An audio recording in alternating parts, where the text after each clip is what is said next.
Existió un hombre que borró sus huellas en las arenas del tiempo.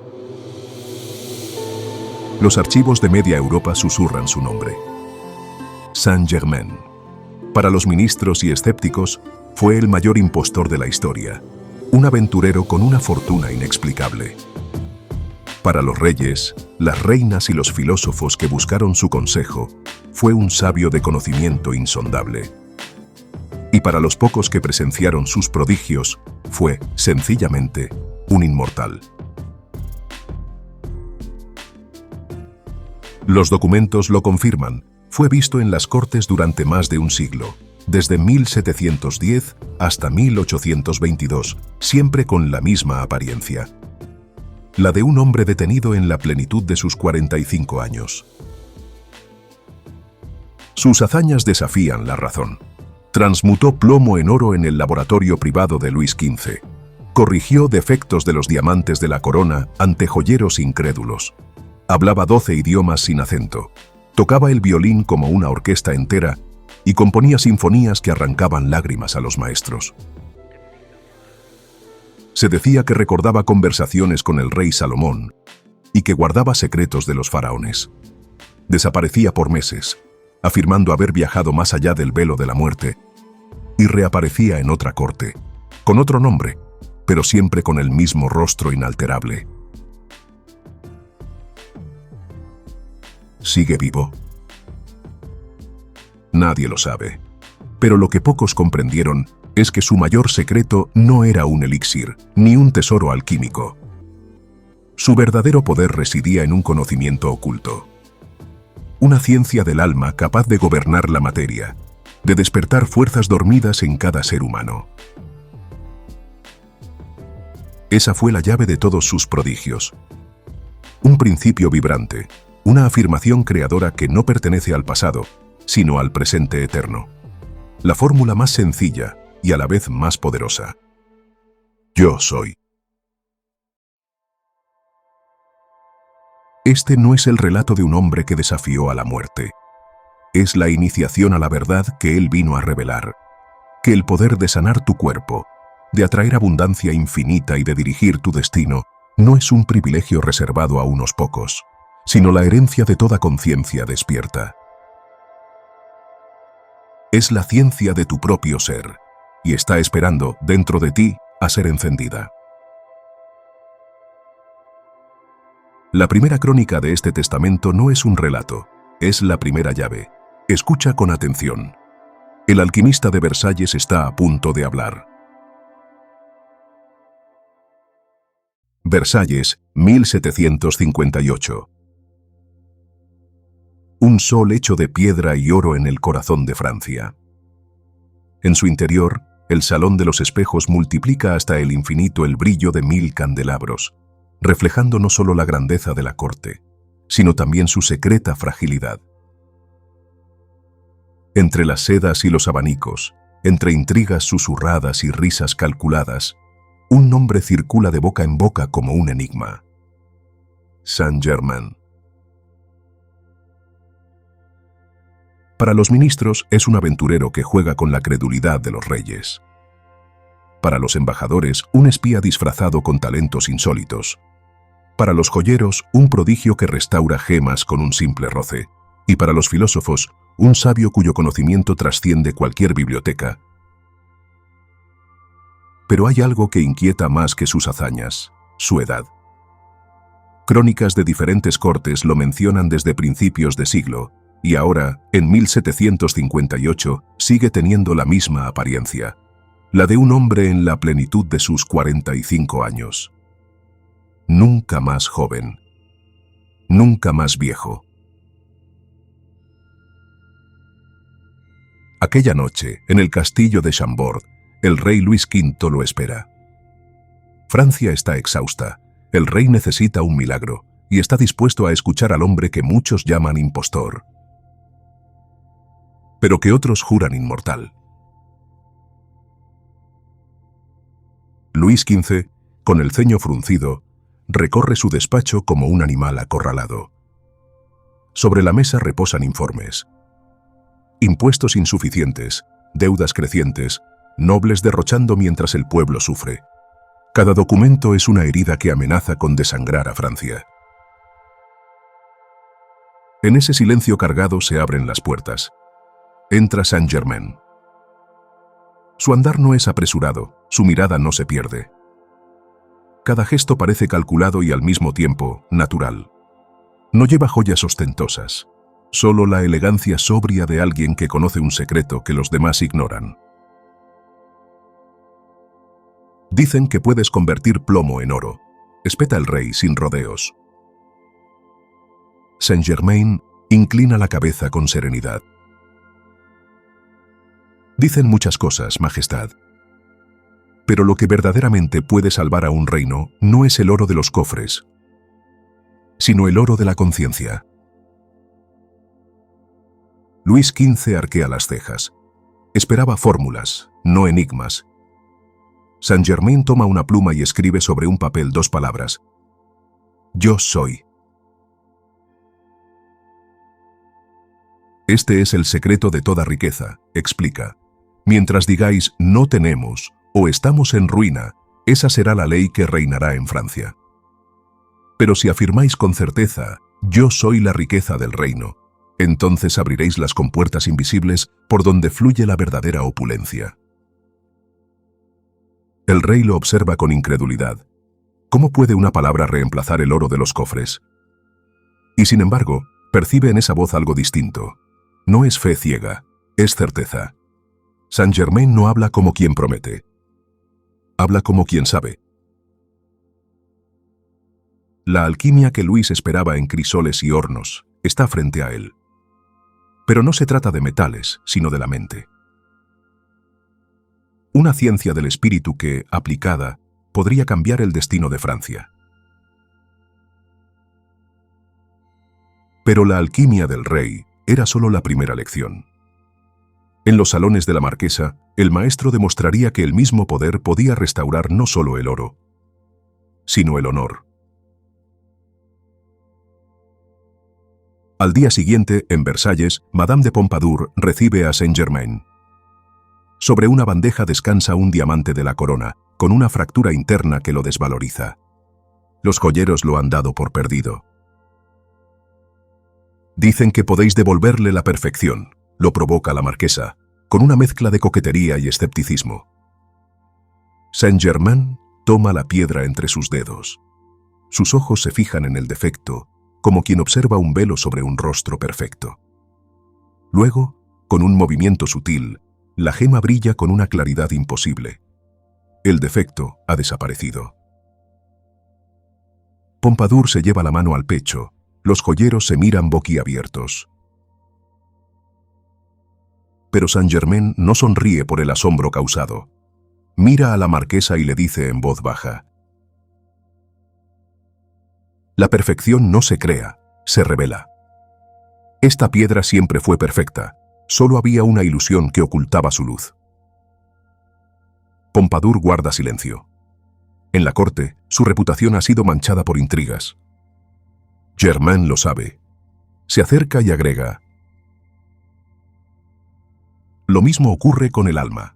Nadie puede destruir lo que en esencia ya es perfecto. Solo hay que ordenar que la imperfección se consuma. Entonces pronuncia una afirmación que resuena como un decreto.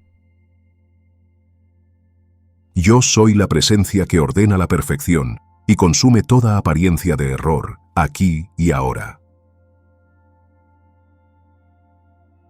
La marquesa siente que esas palabras no van dirigidas a la piedra, sino a ella.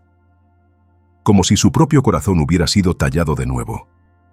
Ese día, más que un diamante restaurado, nace en ella la certeza de que su valor no depende de rumores, sino de una luz interior que nadie puede apagar. La luz restaurada en una joya era un símbolo. Pero, ¿podía esa misma luz reavivar la llama de una vida que se extinguía? En los aposentos del viejo mariscal aguardaba la prueba definitiva. En Chambord, un anciano mariscal de Belle-Île, agotado por campañas militares, se acerca con paso incierto. Su voz es grave, sus ojos cansados. Ha probado tónicos y remedios, pero su cuerpo se desmorona. Dicen que domináis el secreto de la juventud, murmura. Dadme aunque sea un sorbo de esa fuente. Saint-Germain lo observa con compasión. No hay fuente fuera de ti, mariscal. El manantial de la vida brota desde tu propia conciencia. Lo guía a cerrar los ojos y colocar la mano en el pecho. Entonces le dicta, con voz firme: Yo soy la energía inagotable e inteligente que me sostiene. El mariscal repite, al principio con duda, luego con fuerza. Su respiración cambia. Sus hombros, que parecían cargar un siglo entero, se enderezan. Siente una corriente que recorre su cuerpo, no como una medicina, sino como una verdad que había olvidado. El cuerpo no envejece por los años, sino por las órdenes que recibe, explica Saint-Germain. Cuando repites que estás cansado, tus células obedecen. Pero si afirmas que la energía inagotable vive en ti, esa orden se cumple con igual fidelidad. El mariscal abre los ojos con una chispa renovada. No ha recuperado la juventud de un niño. Pero en ese instante su alma ha dejado de rendirse, y con ella su cuerpo encuentra un nuevo aliento. 3 semillas sembradas en el corazón del poder, una para la abundancia, otra para la perfección y una tercera para la vida. El cronista guardó silencio y observó cómo la cosecha se manifestaba. Los días pasan. En los corredores de Versalles corren rumores de cambios inesperados. Una negociación que parecía perdida trae nuevas alianzas. Ingresos olvidados reaparecen en las arcas reales. El rey, que antes hablaba de ruina, comienza a repetir en voz baja: Yo soy la riqueza del reino. Madame de Pompadour recobra fuerza en la corte. Los rumores en su contra se disipan con la misma rapidez con que el diamante recuperó su brillo. Y el mariscal de Belle-Île, aunque anciano, sorprende al aparecer con un vigor renovado, como si la carga de sus años hubiera sido aligerada. Los ministros hablan de coincidencias. Los filósofos, de sugestión. Pero quienes lo presenciaron de cerca saben que algo más profundo se ha movido.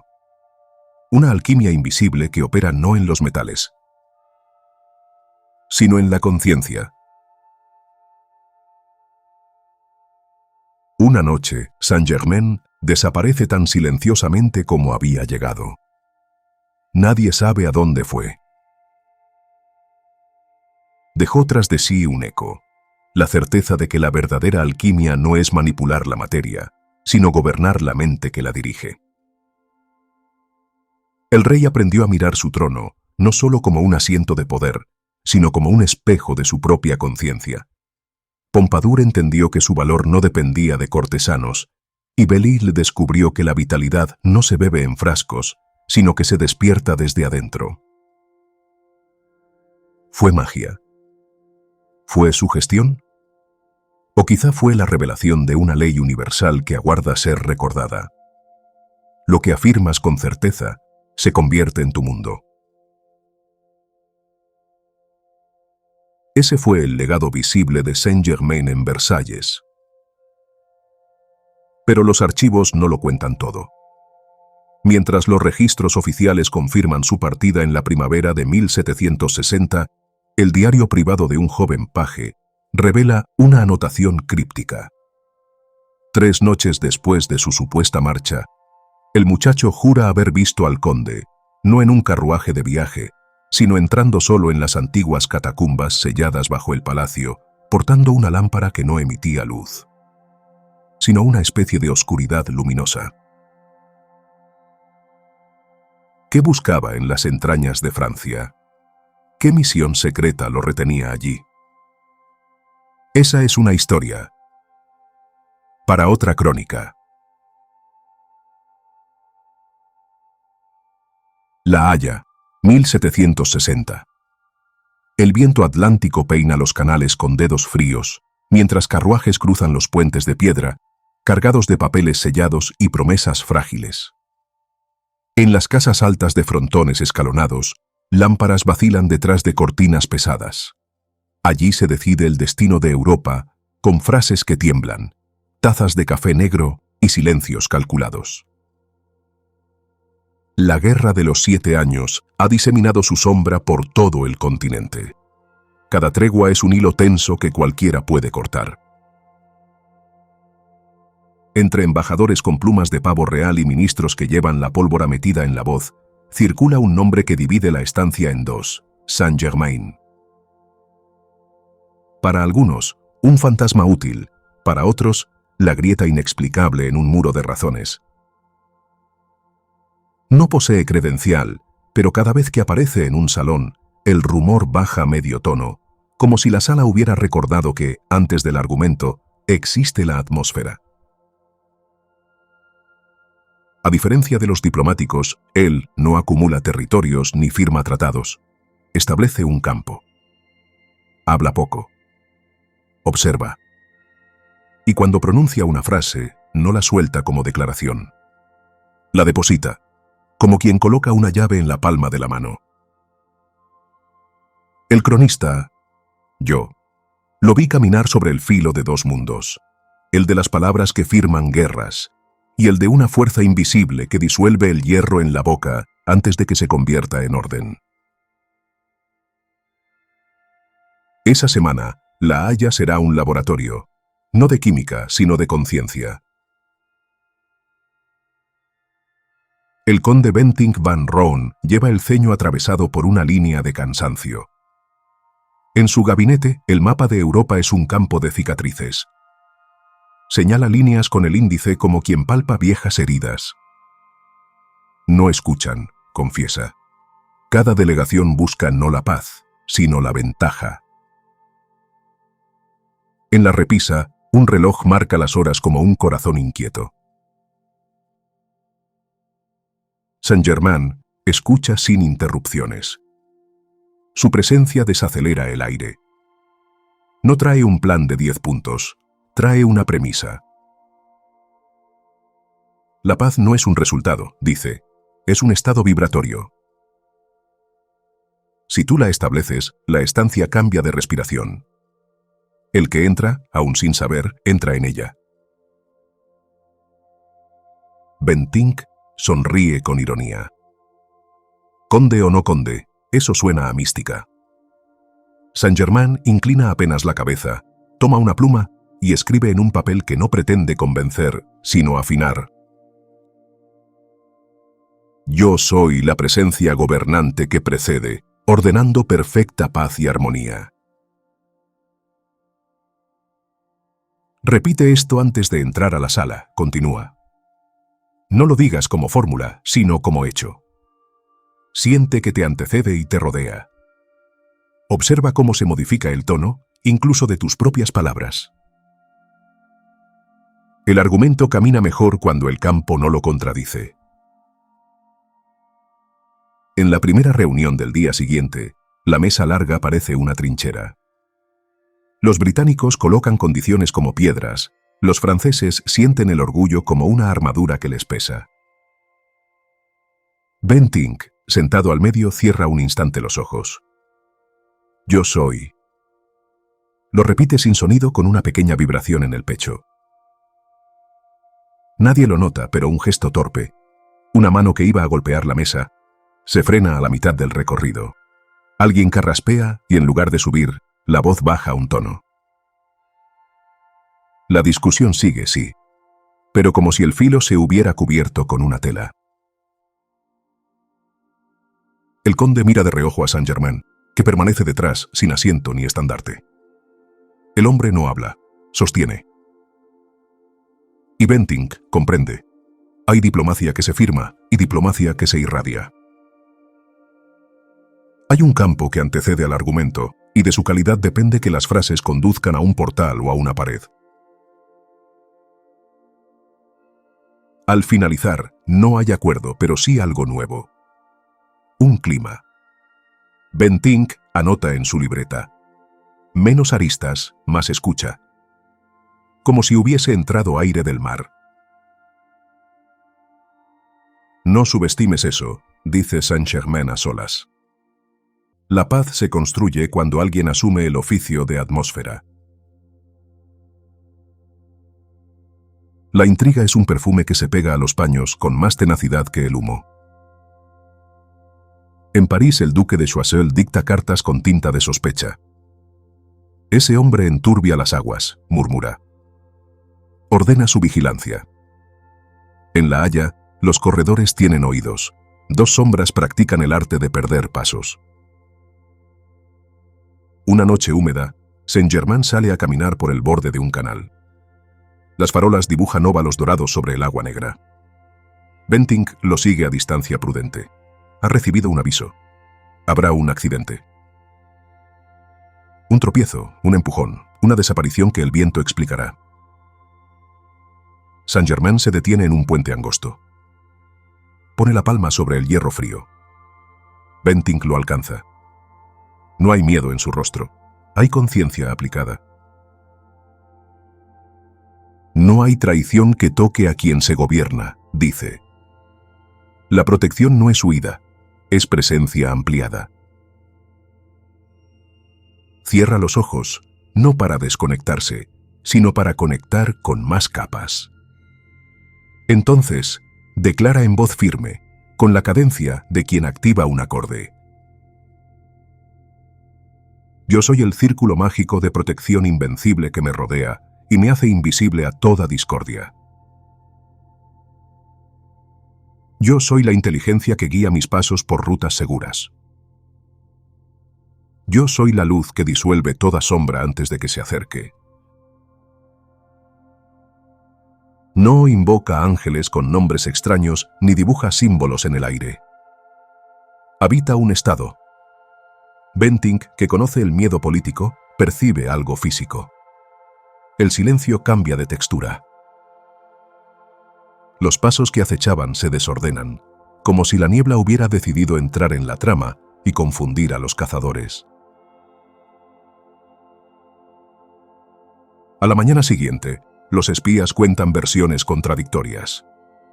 Uno jura que el hombre tomó otro puente. Otro dice que se metió a una casa sin puerta. Un tercero asegura que lo siguió, hasta perderlo a 2 metros. No hay reporte que satisfaga a Choiseul. La traición se frustra no por fuerza, sino por desfase. Cuando el campo cambia de frecuencia, la emboscada se queda esperando a alguien que ya no está vibratoriamente allí. No te acostumbres a jugar con el peligro, advierte Saint-Germain a Bentinck. Protege tu casa, tus papeles, tu mesa de negociación. Antes de empezar la jornada, carga la estancia. Yo soy el manto de luz que envuelve este hogar y estos asuntos. Yo soy el gobierno de la paz aquí, negando entrada a toda intriga. No pidas, establece. Bentinck adopta el hábito. Pronto descubre algo curioso. Cuando carga su despacho, ciertos visitantes se impacientan y se van rápido. Otros, en cambio, se sientan y dejan caer la coraza. No ha cambiado la ciudad, ha cambiado la densidad de su habitación. En una sala alquilada por una sociedad de comerciantes, neutros por interés, 2 delegaciones se sientan frente a frente. Hay herencias de sangre entre ellos. Sus familias se desprecian desde hace generaciones. En la mesa los argumentos son espadas viejas con nuevas empuñaduras. El primer diplomático, piel pálida, ojos cansados de exceso, golpea con los nudillos. El segundo, el mentón como una arista, responde con un catálogo de agravios que su familia lleva tatuados en el apellido. La conversación no es conversación, es memoria de heridas. Saint-Germain levanta una mano no para mandar, sino para interrumpir el hechizo. Señores, No discutirán con el enemigo, discutirán con su propia imagen, dice con voz nítida. Lo que ven en el otro es la máscara de aquello que niegan en ustedes. Intenten esto, aunque les parezca absurdo. Acerca 2 copas de agua claras. En una deja caer una gota de tinta. El líquido se nubla, lento, inexorable. En la otra vierte la misma tinta, pero agita, traza un pequeño vórtice con la cucharilla, y la mancha parece disolverse al girar. En la primera, el agua acoge la ofensa como destino. En la segunda, establece un movimiento que no permite que la ofensa fije su residencia. El movimiento es conciencia. Repetirán conmigo este decreto hasta que el agua de sus mentes gire. Yo soy la única presencia y actividad actuando aquí. Yo soy la luz en el otro y en mí. Yo soy la ley del perdón en acción, disolviendo memorias de agravio. El primero se resiste, el segundo se burla. El cronista observa cómo la burla, si no encuentra campo fértil, se cansa. Insisten. La voz al inicio sale áspera, como arrastrada por piedras. Luego, sin saber cómo, cae mejor en el pecho. El aire de la sala pierde densidad. Nadie está de acuerdo aún, pero el odio pierde forma. Ahora hablen, pero mirando la luz detrás de la máscara, pide Saint-Germain. No se respondan a ustedes mismos del pasado. El primer diplomático hace algo que no había hecho en 20 años. Calla 2 segundos antes de replicar. El segundo abandona una palabra que ya había subido a la lengua. Hay un ajuste casi imperceptible en los ojos. Lo que viene después no es un acuerdo final. Los laberintos políticos exigen más corredores. Pero sí nace un terreno común. Pasos cortos, sin barro hasta la rodilla. Al salir, uno de ellos susurra. ¿Qué nos ha hecho? El cronista, yo, anota en un margen. No les hizo, les devolvió el mando. Les enseñó a moverse por encima de la tinta. Esa tarde, Bentinck solicita a Saint-Germain un ejercicio para el público, para los no iniciados en salones. Él asiente. Para una cena familiar, un taller de barrio, una reunión con vecinos.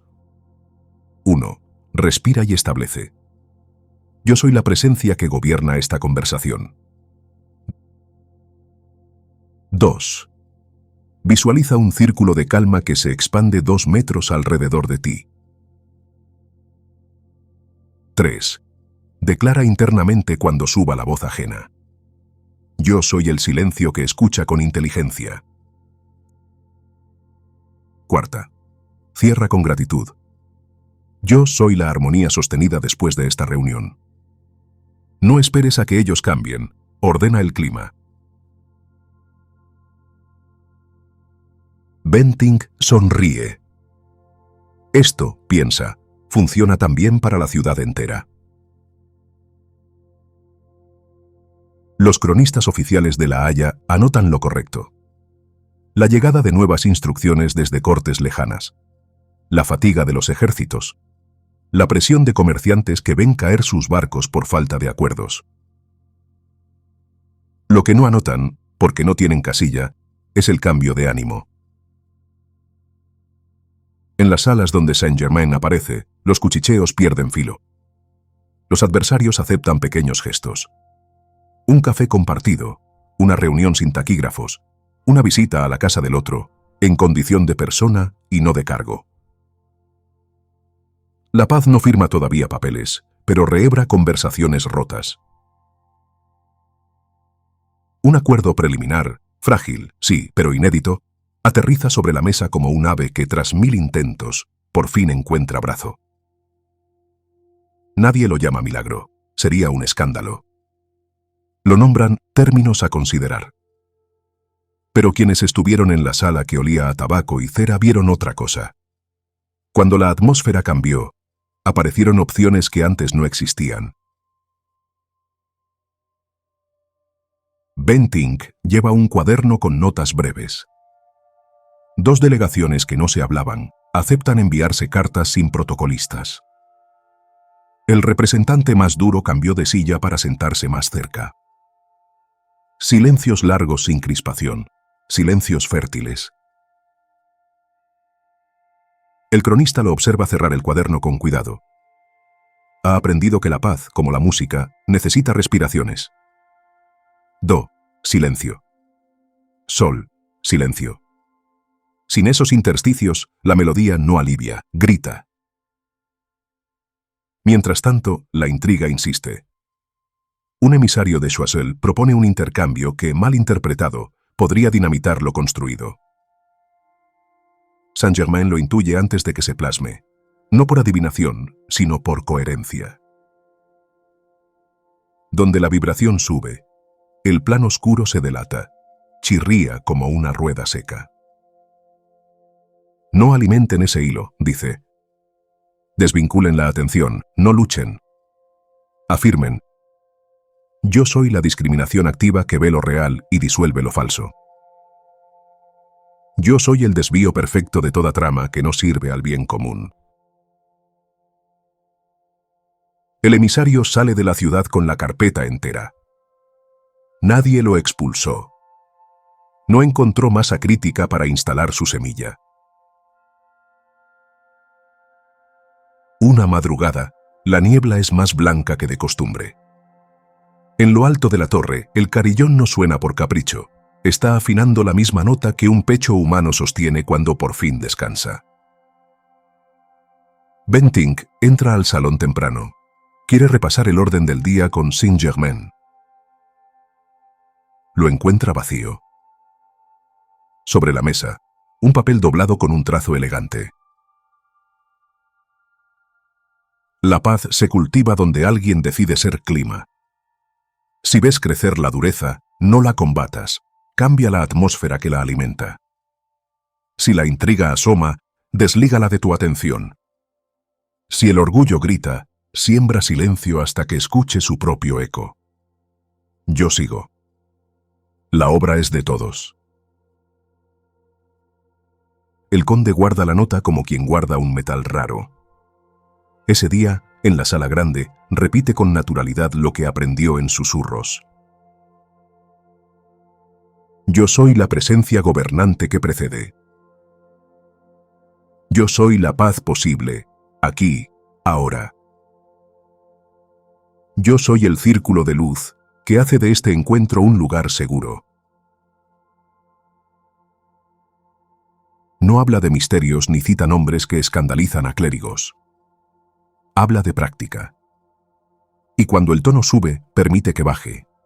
Cuando un argumento es un puño, lo deja abrirse en la mesa. La negociación avanza 1 centímetro, otro, y la gente en los canales, que no sabe de protocolos, nota que el aire pesa menos. Años después, los archivos darán autoría a reyes, ministros, enviados con firmas ilustres. El cronista de lo invisible, Yo, anota, para quien quiera leer entre líneas, hubo un hombre sin credencial que enseñó a gobernar el campo. En un continente que creía que la realidad se impone por decreto, él mostró que la realidad se prepara por la vibración que precede al decreto. Los archivos oficiales confirmarían más tarde la correspondencia. Las cartas airadas de Choiseul, los despachos confusos de Daffry. Leen las palabras, pero no pueden oír la música que se tejía detrás. Porque el verdadero legado de Saint-Germain en La Haya no fue un misterio sin resolver. Fue la creación de un verdadero pacificador.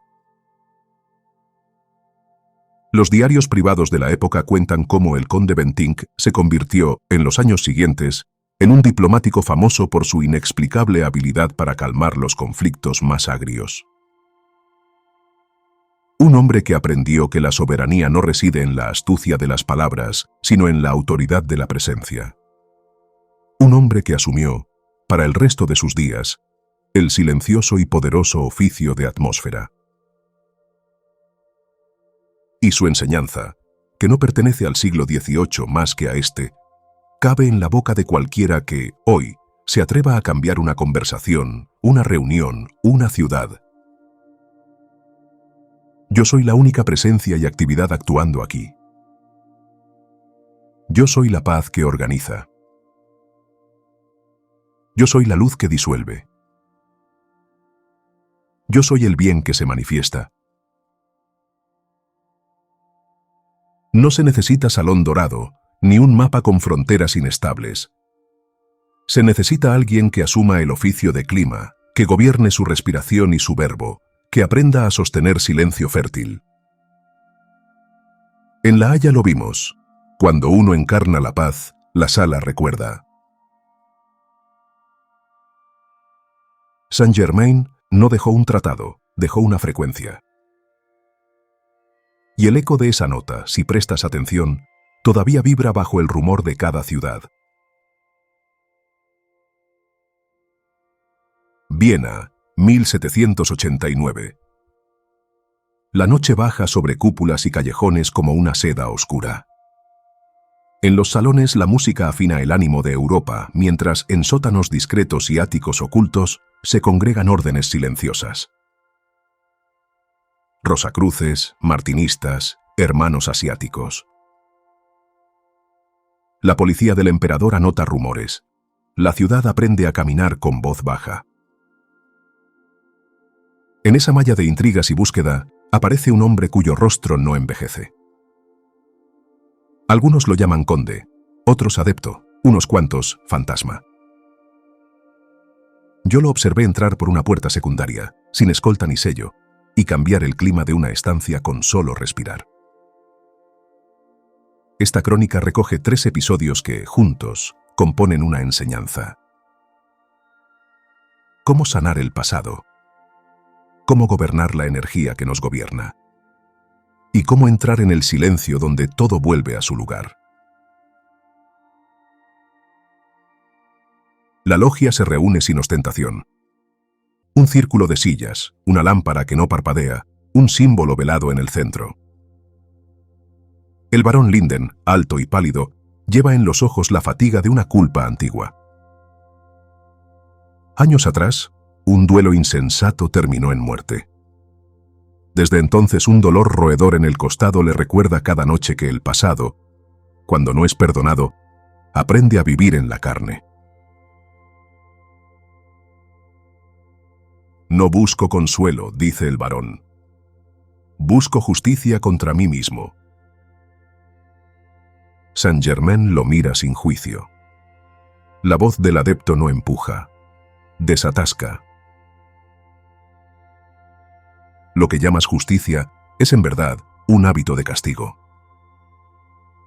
El cuerpo obedece a la imagen que sostienes de ti. Si no sueltas el registro del agravio, tu sangre lo copia. El varón aprieta los puños. ¿Y cómo se suelta un muerto? Con una ley más antigua que tu recuerdo. La ley del perdón. No borra los hechos, borra la atadura que te deja siendo el mismo hombre de aquel día. Y con ella, una llama que no quema la carne. La llama violeta, que transmuta la memoria en aprendizaje. Saint-Germain coloca su mano sobre el símbolo velado. El ambiente baja a una octava. Indica al varón que cierre los ojos, que lleve la respiración al sitio del dolor. Repite conmigo no como súplica, sino como ley activada. Yo soy la ley del perdón para mí y para todo lo que haya ofendido. Yo soy la llama violeta transmutando causa, efecto, registro y memoria. La primera vez, la frase suena como hierro. La segunda, como piedra mojada. A la tercera, algo cede. El varón que llevaba años respirando corto, encuentra un espacio nuevo en el pecho. No es euforia. Es desanudamiento. No te aferres a un castigo perpetuo, agrega Saint-Germain. Haz 3 cosas sencillas. Pide perdón. Perdona. Y repara con una obra concreta allí donde la vida te lo permita. Luego suelta. El dolor que insiste en quedarse ya no tendrá orden escrita. El varón abre los ojos con una humedad que no es debilidad. Es el cuerpo diciendo gracias. Esa noche, por primera vez desde el duelo, duerme sin sobresaltos. No ha terminado el camino, ha cambiado de dirección. En un gabinete con frascos y varillas, el doctor Franz Anton Mesmer traza círculos en el aire. Habla de magnetismo animal, de fluidos sutiles, de una armonía rota que puede restituirse. Sus críticos lo desprecian, sus pacientes lo defienden con lágrimas. La ciudad lo observa con mezcla de curiosidad y miedo. Saint-Germain entra sin ruido. Mesmer lo saluda con esa mezcla incómoda de orgullo y respeto. Busco la ley que gobierna la corriente, dice Mesmer. A veces obedece. A veces se me escapa como un pez. Porque intentas dirigir la marea del otro antes de gobernar la tuya, responde Saint-Germain. Empieza por tu campo. Lo que esté en orden en ti contagiará sin invadir. Mesmer frunce el ceño. ¿Y cómo se gobierna mi campo? Como se afina un instrumento. Con respiración, atención y verbo. Ven, siéntate. Cierra los ojos. Respira en 4 tiempos. Entra en 4. Sostén en 4. Sale en 4. Reposa en 4. Mientras respiras, declara con certeza. Yo soy el maestro interior gobernando toda corriente de pensamiento y emoción. Yo soy el orden perfecto en mis centros, irradiando equilibrio y salud. El tono del cuarto cambia de densidad. Mesmer siente que la mano que antes trazaba círculos hacia afuera, ahora ancla en el plexo, como si hubiera recordado su fuente. Prueba tu método de nuevo, propone Saint-Germain, pero no para dominar al otro, para ofrecer coherencia. Pide consentimiento claro. Evita el teatro innecesario. Reduce el gesto a lo esencial. Y antes de tocar, establece punto. Yo soy la presencia que bendice este encuentro. Solo el bien puede actuar aquí. Entra una mujer con temblores finos en las manos. Mesmer le explica con sencillez que trabajará su respiración y atención. Ella asiente. Él guía. 4 tiempos de entrada. Sostén, punto. Salida. Reposo. Sin varillas ni espectáculo. Posa la mano a unos centímetros del abdomen. No como imposición, sino como sostén. La paciente, poco a poco, respira más abajo. Y el temblor se reduce hasta desaparecer por minutos enteros. ¿Ves?, dice Saint-Germain. No dominas su corriente. Invitas a su corriente a coherenciarse con la tuya. La ética del trabajo sutil es simple. Nunca hacer por el otro lo que el otro puede aprender a hacer por sí. Antes de irse, deja 3 pautas que Mesmer copia con trazo nervioso pero claro. 1. Antes de cada sesión. Yo soy el maestro interior gobernando mi campo. 2. Durante la sesión. Yo soy la coherencia que invita, no la voluntad que impone. 3. Después. Yo soy la gratitud que sella y libera. Cada quien retiene su poder. No hay aplauso. Hay oficio. Mesmer, por primera vez en meses, siente que su método puede madurar hacia adentro. Un grupo reducido se cita en un ático sin ventanas. son los que se nombran a sí mismos hermanos asiáticos. Devotos de símbolos, contraseñas y rituales perfectos. Buscan la iluminación a través de formas que los sostengan. Pero a veces la forma se vuelve muro. Saint-Germain escucha la recitación de un texto largo. Cuando termina, no corrige, simplifica. Vuestra devoción es exacta, dice. Pero el poder no habita en el ornamento. Habita en el silencio donde el ornamento cae. Hoy nada de signos. Solo 3 pasos. Indica sentarse con la columna viva y la mandíbula suelta. Sin cerrar los ojos del todo. Dejar que la mirada descanse en un punto. Paso 1. Anclaje. 3 minutos. Respira suave hasta sentir el peso del cuerpo. Declara: yo soy aquí. Paso 2. Silencio, 7 minutos. No empujes los pensamientos. Deja que se asienten como polvo en luz. Declara en voz interna cada tanto: yo soy el silencio en el que todo se ordena. Paso 3. Presencia, 3 minutos. Siente el espacio 2 metros alrededor. Declara: yo soy la presencia que llena este lugar de paz y claridad. Al principio, los hermanos batallan con un enemigo que no existe: el propio impulso de hacer. Pero el minuto 5 cae como lluvia en verano. Del minuto 6 al 7. La mente aprende que puede descansar sin perder vigilia. Y entonces ocurre lo que pocos rituales consiguen. El espacio suena. Un silencio hondo, vibrante, como si el ático respirara con ellos. Este es vuestro templo silencioso, dice Saint-Germain. Hacedlo antes de cada reunión, antes de cada decisión, antes de hablar con quien amáis. Descubriréis que muchas disputas no exigen palabra. Exigen presencia. No hay fuegos artificiales. Hay consecuencias discretas. El barón Linden despierta con menos dolor. Escribe una carta a la viuda del duelo, la primera en una década. No pide perdón con retórica. Repara con una renta para el hijo.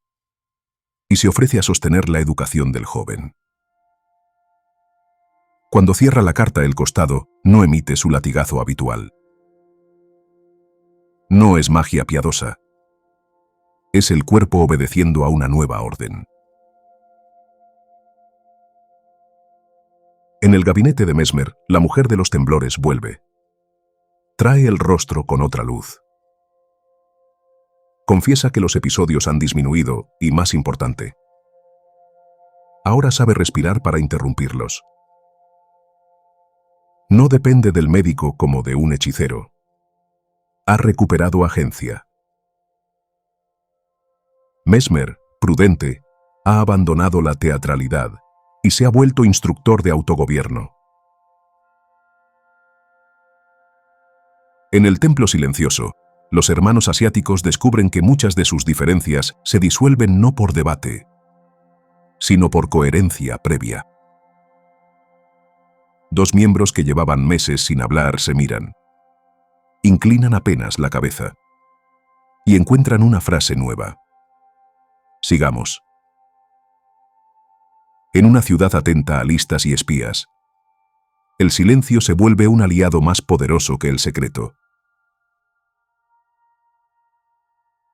Yo, cronista, veo un patrón. Donde antes había fuerza que forcejea, ahora hay presencia que organiza. Donde había culpa petrificada, ahora hay reparación que circula. Donde había técnica ansiosa, ahora hay método sobrio. Y en el centro, un hombre que se marcha sin dejar sombra. Una tarde fría. La nieve empieza a acomodarse en los alféizares. Saint-Germain no acude a la logia, ni al gabinete, ni al ático.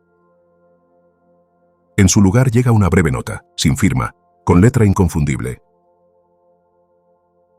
Donde el pasado quiso ser cárcel, haced puente. Donde la energía quiso ser dominio, haced coherencia. Donde el rito quiso ser muro, haced silencio.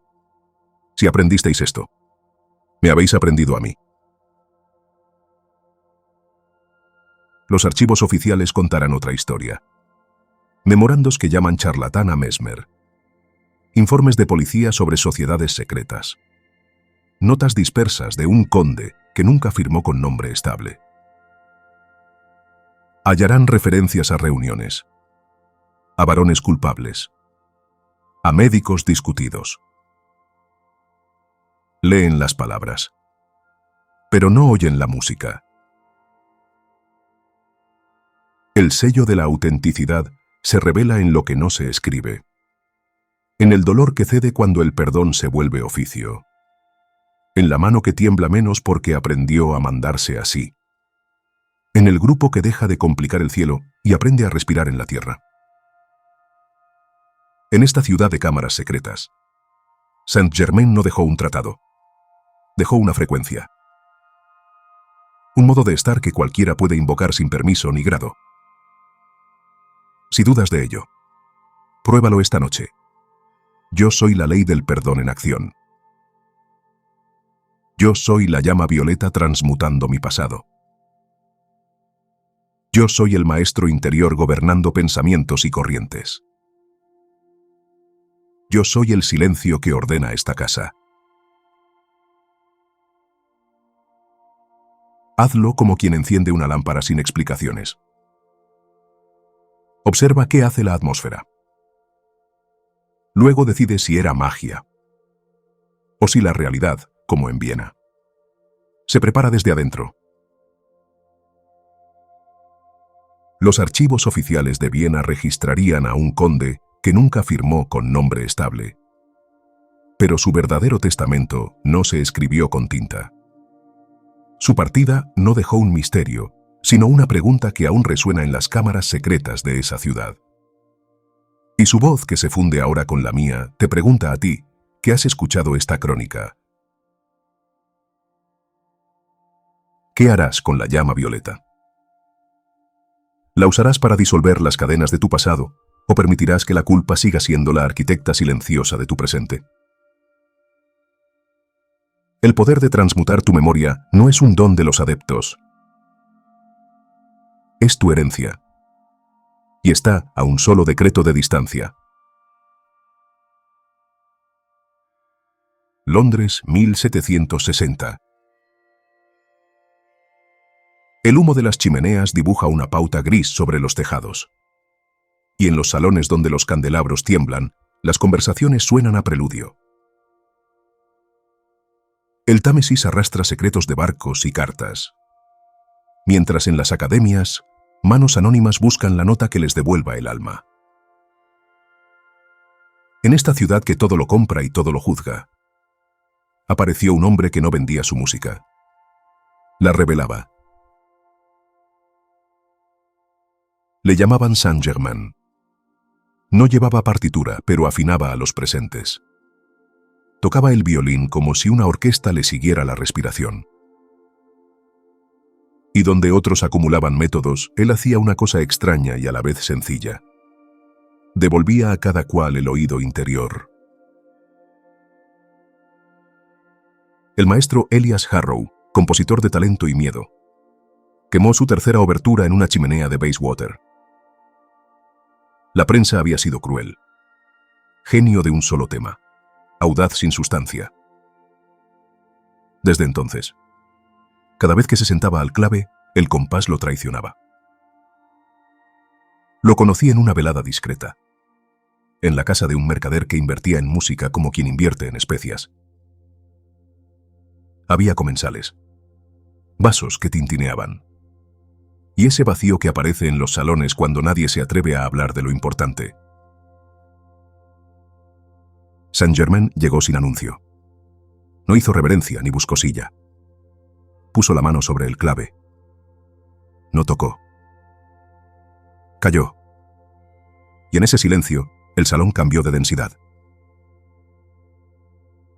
Maestro Harrow, dijo con una voz que no ocupaba espacio y sin embargo lo llenaba. Su música está atrapada en una imagen de sí mismo. Nadie escribe bien con un juez sentado en el hombro. Elías sonrió con fastidio. ¿Y qué propone? ¿Otra técnica? ¿Otra escala de salvación? No una técnica. Un estado. Usted intenta forzar el sonido. Olvida que el sonido es una obediencia del aire a la conciencia. Cuando la conciencia se parte, la cuerda se rompe. Se acercó y sin tocar las teclas pidió: respire en 4. Sienta la nota antes de buscarla. Repita conmigo como quien enciende una lámpara. Yo soy la armonía que precede a toda nota. Elías obedeció con desgana. Pero su exhalación, al salir, ya no llevaba el mismo ruido. Una pieza, pidió Saint-Germain. La que dejó a medias. Harrow colocó las manos. El primer acorde salió seco. El segundo, menos áspero. El tercero, como si un hilo olvidado empezara a tirar de la luz de la lámpara.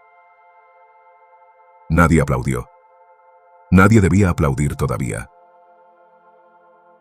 Aún estábamos oyendo el ruido de su miedo marcharse por la ventana. Y en ese salón yo vi dos silencios que se alimentaban el uno al otro. El silencio de él era la jaula de ella. La voz de ella, la música que él ya no sabía escribir. Saint-Germain le citó al día siguiente en un salón pequeño, con un violín reposado sobre un paño azul. No había público, solo yo, y el dueño de la casa que respetaba al que calla. Todo instrumento es un cuerpo obediente, dijo. Y todo cuerpo es una memoria en vibración. Si cambias el verbo con el que lo nombras, cambias la vibración que obedece. Pidió a Harrow poner el violín bajo la barbilla. No tocar. Sentir la tensión justa de la cuerda. La curvatura del arco. El peso mínimo del hombro. Luego dijo: antes del sonido, declara el campo. Yo soy el sonido que ordena mi mente y mis manos. Ahora, suelta la primera nota como quien planta una semilla. La nota salió y no fue virtuosa. Fue verdadera. La segunda buscó la primera. La abrazó. Y las dos se quedaron sosteniéndose, como si hubieran aprendido a no caerse. «Ve», dijo Saint-Germain. El problema no era la técnica. Era el clima mental. Usted se hablaba con palabras que oxidan. Diga esto al inicio de cada sesión. Yo soy la claridad que disuelve toda confusión. Yo soy la inspiración que fluye sin esfuerzo. Yo soy la belleza hecha audible ahora. Harrow, que había estudiado con maestros severos, preguntó con ironía: ¿y eso es música? Eso es música antes de la música. El aire oye primero tu identidad, luego tu dedo. Ensayaron un ejercicio de entonación consciente. Sostener la nota con el oído interno. Imaginarla completándose en un círculo alrededor del cuerpo. Y permitir que el arco la encuentre. 3 veces se quebró. La cuarta. El arco no empujó. Acompañó. Enseña esto a tus alumnos, añadió el conde. Respiración en 4. Verbo creador. Visualización de la onda. Y nunca empieces sin agradecer. Yo soy la gratitud que afina este instrumento y esta casa. Londres idolatra y devora. Esa misma semana. La soprano Margaret Fielding, aplaudida un año, cuestionada el siguiente. Pidió ver a Saint-Germain. Su voz, decían, había perdido la luz. Los médicos hablaron de nódulos. Los colegas, de envidia. Ella solo decía, no me salen. Saint-Germain no le miró la garganta. Le miró el pecho. ¿Cuánto tiempo llevas diciendo, no me salen? Desde aquella crítica. Desde que me llamaron voz de espejo empañado. Entonces tu cuerpo obedece esa orden. Vamos a cambiarla. La condujo a un ejercicio de vocales conscientes. Cada vocal como un portal. Respira en A, apertura. Sostén en E, brillo. Deja caer en I, foco. Expande en O, cuerpo. Reposa en U, raíz. Y entre cada una, declara. Yo soy la voz limpia, luminosa y verdadera. La primera escala fue torpe. A la tercera. La sala escuchó un fenómeno humilde y grandioso. El timbre volvió. No un virtuosismo para la galería, sino la verdad del color que reconoce su casa. Cantarás mañana, dijo Saint-Germain, pero no para contradecir a la crítica, para servir a quienes han olvidado su canción. Esa noche, enseguida recibió otra instrucción, breve como una cuerda exacta. Yo soy la presencia que canta a través de mí. El miedo no tiene voz aquí. El teatro no estaba lleno, pero quienes acudieron llevaban el oído preparado para el juicio. Harrow, en el foso, posó la pluma. Esa noche dirigiría sin partitura, como quien atraviesa una calle con ojos abiertos. Fielding respiró en 5 para ella, pero dejó salir en 1. La primera aria no fue un trueno, fue una campana. Una vibración clara que encontró las paredes y volvió como si el teatro supiera escuchar. Hubo un instante, yo lo vi, en que cierta hostilidad se cansó y se quedó sentada. Entre aria y recitativo, Harrow sostenía su decreto silencioso. Yo soy la armonía que precede a toda nota. Y cada músico, sin saberlo, encajó en una respiración común. La crítica no se rindió, pero ese público, tan afilado para el escarnio, sintió algo que no aparece en las reseñas. Paz. No la paz de los finales felices, sino la paz de un pecho que vuelve a su ritmo. Y en ese instante, el público no escuchó a un compositor y a una cantante. Escucharon un solo instrumento. La armonía que él había encontrado en su silencio le dio a ella el permiso para usar su voz. Y la voz que ella liberó del miedo le dio a la música de él un alma. Cuando terminó, no estalló el teatro. Se descongeló. Y aquellos que habían ido para confirmar su desprecio salieron con menos argumento. En una reunión posterior, Saint-Germain les dejó un protocolo para músicos y públicos. Sí, también para públicos. Protocolo de afinación del alma, antes de tocar o escuchar. 1. Respiración en 4. Entra. Sostén. Sale. Reposa. Segundo decreto. Yo soy la armonía que precede a toda nota. Yo soy la escucha limpia que bendice a quien toca. Tercera visualización. Una onda que se expande 2 metros y envuelve la sala. Cuarta gratitud. Yo soy la gratitud que sella esta experiencia. La música no es espectáculo, dijo. Es servicio. Sirve al que recuerda quién es. A la mañana siguiente, el conde no estaba en ninguna casa, ni en ningún teatro. En su lugar, quedó una breve nota en la mesa de Harrow. No discutáis con la sombra. Afinad la lámpara.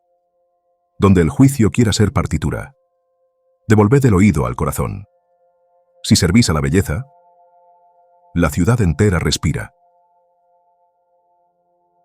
Años después, los archivos registrarían hombres de despacho, reyes de salón y críticos con metáforas limpias.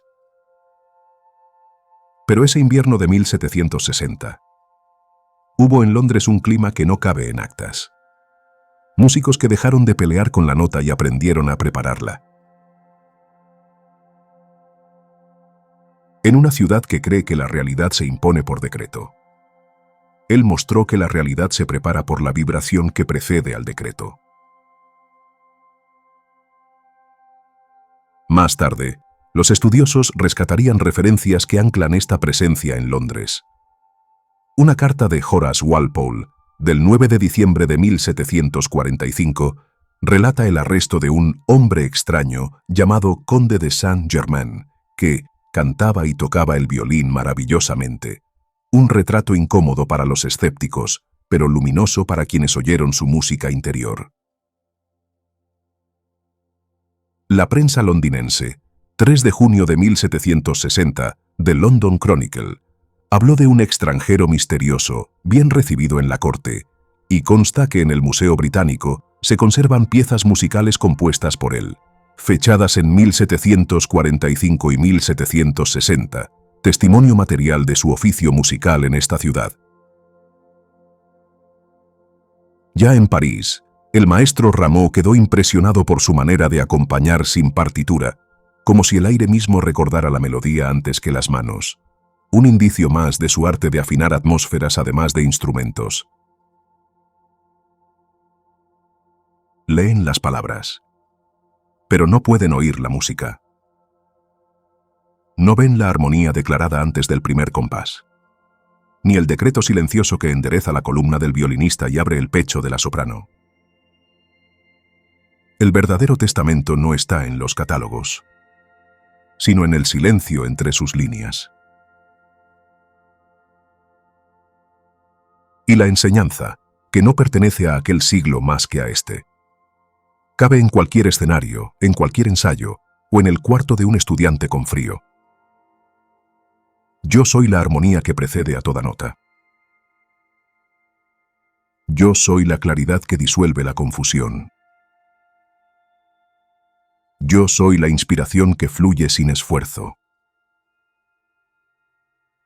Yo soy la escucha limpia que bendice a quien toca. El verdadero testamento de su paso por Londres no quedó en una nota, sino en los rastros documentales que los escépticos no pueden negar.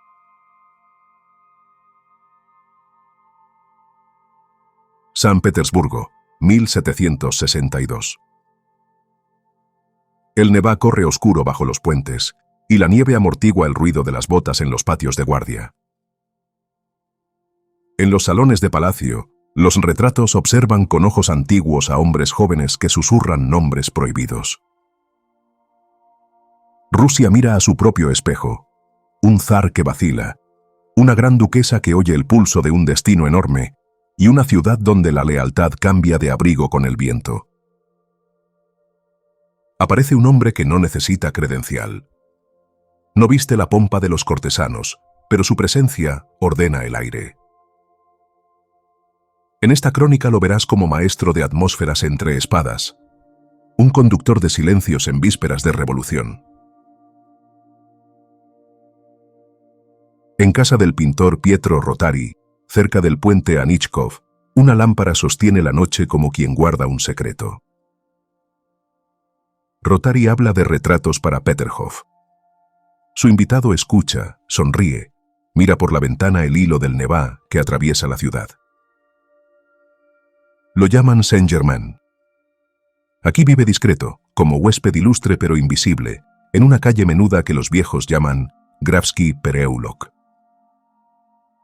Sí, la tradición rusa lo ubica en San Petersburgo en tiempos de Pedro III, retirándose cuando Catalina II asciende al trono. Los Orlov lo conocen bien, y la ciudad registra el paso de su música y su consejo. Esa tarde llegan hombres de manos duras y ojos en guardia. La palabra Orlov atraviesa la sala como una cuerda tensa. No queremos sangre, dice uno. Pero el miedo gobierna a los nuestros. Saint-Germain no discute estrategia militar. Cambia el clima. Abre la mano en el aire y declara con voz baja, compacta, como si firmara con el aliento: yo soy la presencia gobernante que precede y ordena perfecta paz y justicia en esta casa. El más escéptico sonríe. ¿Justicia con decretos? Él replica: la ciudad obedece el pulso que la dirige. Primero respirad la paz que queréis imponer. Luego, disponed hombres y rutas. Si el campo se llena de miedo, cada señal se malinterpreta. Si el campo se llena de orden, la ciudad os abre puertas que antes no existían. Desde la cocina llega el olor a pan negro. Nadie tiene hambre. Todos necesitan aire. Él prescribe un rito sencillo para oficiales y mensajeros. Antes de cada desplazamiento. Respiración en 4. Entra sostén, sale reposa. Decreto silencioso. Yo soy la inteligencia que guía cada paso por rutas seguras. Visualización breve. Un círculo claro a 2 metros del cuerpo. Sello. Yo soy la paz que nadie puede romper. Esto no sustituye a la táctica, dice. La afina. La ciudad canta con filo. Se oyen canciones de cuartel con una nota falsa de conspiración. Los mensajeros traen noticias enfrentadas. La fidelidad se mide en horas. Y la noche multiplica rumores. Saint-Germain camina con 2 capitanes por el Nevsky helado. Les enseña el oficio del clima en terreno hostil. Yo soy el círculo mágico de protección invencible que me rodea y me hace invisible a toda discordia. Yo soy la luz delante de mí abriendo camino y desarmando trampas. Yo soy la ley de justicia actuando ahora. Solo el bien puede tocar estos asuntos. No hay gestos teatrales. Hay densidad que cambia. El capitán más joven admite que al repetir, el pecho deja de latir como tambor de asalto. Con esa calma escuchas más lejos, responde el conde. En la mesa de Rotary, entre bocetos, hay también música, una pieza para arpa dedicada a una dama de la nobleza, condesa Osterman, firmada por él mismo, encuadernada en marroquín rojo, fechada alrededor de 1760. Quien trae la noticia, un coleccionista de San Petersburgo, habla también de una piedra lunar extraordinaria y de una partitura que terminaría, años después, en manos de Tchaikovsky. Son huellas materiales de su paso, no solo rumores. San Petersburgo lleva todavía su firma discreta en pergamino y música. ¿Y si nos delatan?, pregunta un coronel. No luchen con la sombra, contesta. Descarguen su casa. Al entrar y al salir, yo soy el manto de luz que sella este lugar. Ninguna intriga puede anclarse aquí. Es medianoche. Un carruaje cruzó el Fontanka sin dejar rastro. Adentro, 2 figuras conversan a media voz. Hay nombres que no deben pronunciarse y planes que cambian con un gesto. En los cuarteles, Grigori Orlov mide el pulso de los guardias. En los salones, los enemigos cuentan uniformes. Yo, cronista, lo veo entrar en una estancia lateral donde la vela arde recta. No nombra a la futura Catalina. Nombra el estado que la hará posible. Cuando llegue la hora, dice, no levantes la voz por encima de tu respiración. Deja que tu orden sea clima. Y si el miedo intenta morderte el cuello, declara, yo soy el valor sereno que ejecuta lo justo sin violencia innecesaria. Mira a los ojos de quienes mandarán hombres al alba. El hierro obedece la mano que no tiembla, añade. Y la mano no tiembla cuando sabe quién es. Antes de retirarse, deja 3 llaves, sin promesas, sin consuelo. 1. Yo soy la decisión limpia que corta sin herir. 2. Yo soy el discernimiento activo. Veo lo real, ignoro lo falso. 3. Yo soy la protección de los inocentes en cada paso. La vela no parpadea. En algún cuarto contiguo, alguien llora en silencio. El mapa de la ciudad, sobre la mesa, respira como si fuera un pecho. Amanecer sin trompetas. Los copos ocultan huellas mientras la guardia avanza por rutas que anoche se abrieron como si la nieve obedeciera. Hay puertas que se esperaban cerradas y están entornadas. Hay labios que iban a gritar y no encuentran aliento. Lo que los historiadores escribirán como movimientos decisivos de los Orlov y errores de cálculo de Pedro III conoce otra cara cuando se le mira desde adentro. El campo.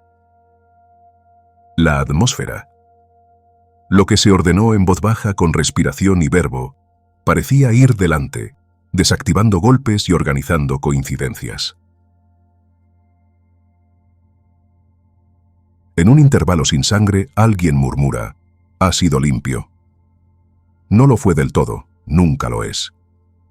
Pero la ciudad que sabe de ríos de acero, hoy ha visto pasar el caballo sin relincho. Esa misma mañana corren versiones. Que el conde jugó un gran papel en la revolución. Que lo abrazaron llamándolo padre. Que mostró credencial de general ruso con sello imperial, bajo un nombre supuesto, revelando su linaje a quienes debían saber. Las crónicas citan al margrave de Brandeburgo, Ansbach, narrando un encuentro con Gregor Orlov y el misterioso Graf Tsarogi, la misma figura, y la bolsa de cuero rojo subida a la habitación contigua tras la cena. Se dirá más tarde con tinta fría que estuvo en San Petersburgo en 1762, conocía bien a los Orlov, y que se alojó también con la princesa Marie Galitzin en Arkangelskoye. No es leyenda de salón. Son trazos que Rusia conserva entre papeles y memoria. El cronista no escribe milagro. Escribe concordancia. Cuando el verbo ordena y la respiración acuerda, la realidad cede espacio. Al atardecer, la ciudad ya no es la misma. Catalina tiene el mundo en la mirada y la nieve, por un segundo, deja de caer. Buscan al conde. No está. Un violinista al fondo del pasillo sostiene una nota tan pura que hace recordar. Sobre la mesa de Rotary, un folio donde la fuerza quiso aplastar. Elegid la precisión. Donde la intriga quiso cegar. Elegid la luz. Donde el miedo quiso mandar. Sed clima. Años después, los libros dirán que estuvo aquí. Que vivió con Rotary cerca del Anichkov. Que dedicó música a la condesa Osterman. Que un coleccionista ruso, M. Piliaev, describió estas huellas.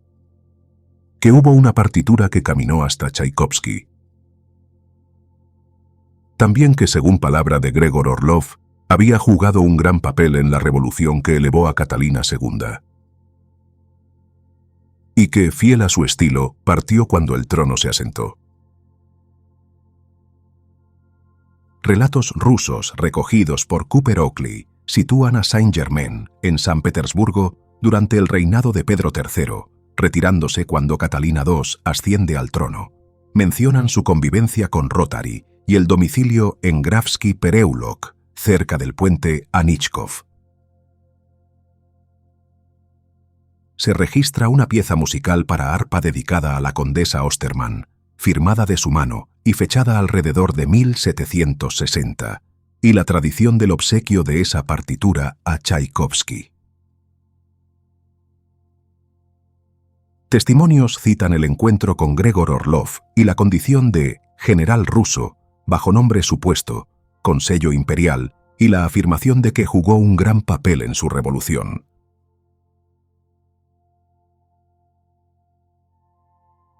Pero en los archivos de la familia Orlov, una nota quemada, que yo pude ver una sola vez antes de que desapareciera, me reveló la verdadera escala del juego. Las palabras de Grigori, casi consumidas por el fuego, decían: su verdadero interés no era el trono, era la llave. Dijo que bajo el hielo de nuestra tierra dormía una resonancia antigua, un eco del primer silencio, y que no debía caer en manos del orden. Comprendí entonces que la revolución de Rusia no fue un fin, sino un movimiento en un tablero mucho más vasto. Saint-Germain no vino a coronar a una emperatriz.